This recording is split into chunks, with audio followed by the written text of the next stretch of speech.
कहा जाता है कि आधी रात को 12 बजे चौराहे पर कुछ प्रतिबिंबित होता है। फिर खाली कटोरा निकाला और लगातार बजाने पर गंदगी दिखाई देगी। याद है जब मैं 8 साल का था, दादाजी ने मुझे बताया था कि उन्होंने अपनी जवानी में यह खेल खेला था और उन्होंने गंदे चीजें देखी।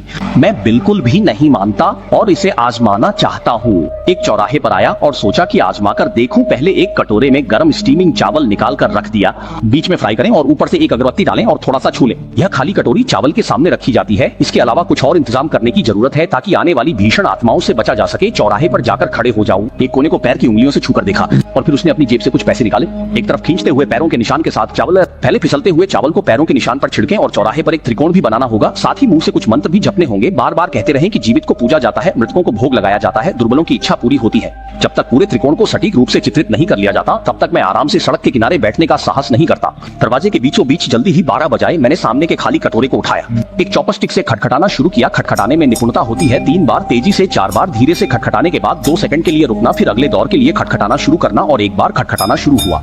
जो भी हो, किसी भी बात को नहीं। रुक जाने के बाद खाली कटोरे पर बार बार पानी डालने से माहौल धीरे धीरे अजीब हो गया।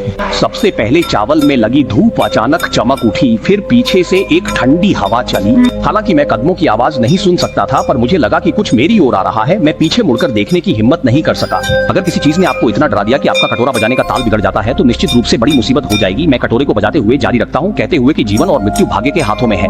तभी अचानक एक बिल्ली की आवाज सुनाई दी। उसके बाद एक काली बिल्ली कहीं से छलांग लगा दी। जाहिर है वो चावल से आकर्षित हुई थी। मैं जोर से चिल्लाया कि तुम मुझे नहीं खा सकते, लेकिन काली बिल्ली ने सुनकर भी अनसुना किया और त्रिकोण के पार कूदकर मेरे सामने आ गई। चावल को बिना रुके सूंघती रही। चले जाओ यार, तुम नहीं खाओ, तुम जल्दी से चले जाओ। मैं ब्लैक कैट को डराता रहा। ब्लैक कैट या तो चावल को नापसंद करती है या मुझे। छोटे कद के साथ एक त्रिकोण में दौड़ने लगी। मैंने कहा बेतरतीब मत भागो। मैंने कटोरे को चबाते हुए ठंडे पसीने से तरबतर हो जाता हूँ। चुपचाप काली बिल्ली को देखता रहा, फिर त्रिकोण को तोड़ दिया और दूर भाग गया। उम्मीद है कि त्रिकोण लाइन अभी भी काम करेगी। मैंने खाली कटोरे को बजाना जारी रखा और सोचा कि कुछ मिनटों में, तब उसने हार मान ली। कोई उम्मीद नहीं। एक अंधेरी हवा फिर से उठी। वह आकृति धीरे धीरे तैर गई। थोड़ी देर में ही वह त्रिकोणीय रेखा के बाहर जाकर अपनी जगह पर खड़ा हो गया और आकाश की ओर देखने लगा। मैं नकली बनकर नहीं देखता हूँ, सिर नीचे रखकर जारी रखता हूँ। वह छाया लंबे समय तक बाहर झिझकती रही। फिर कोई अचानक आ गया, सीधे चावल की ओर गया। बिना कुछ कहे चावल का बड़ा हिस्सा उठाया और खड़ा हो गया। मैं तुरंत घबरा गया और जल्दी से मुंह में बोला, जीवन मृत्यु सभी नियति है, स्वीकार करना। उस आकृति ने ये सुनते ही एक पल के लिए स्तब्ध रह जाती है, फिर धीरे धीरे कहती है,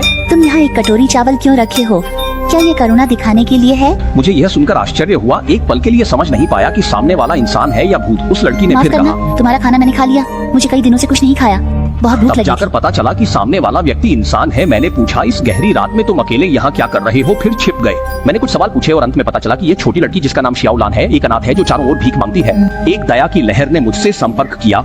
अपनी इकलौती जेब खर्ची लड़की को देते हुए उसे खाने के लिए पैसे लेकर जाने को कहा। उसके बाद अनुष्ठान समाप्त हो गया। क्या आपको लगता है कि यह छोटी लड़की किसी अशुद्ध चीज को आकर्षित करती है?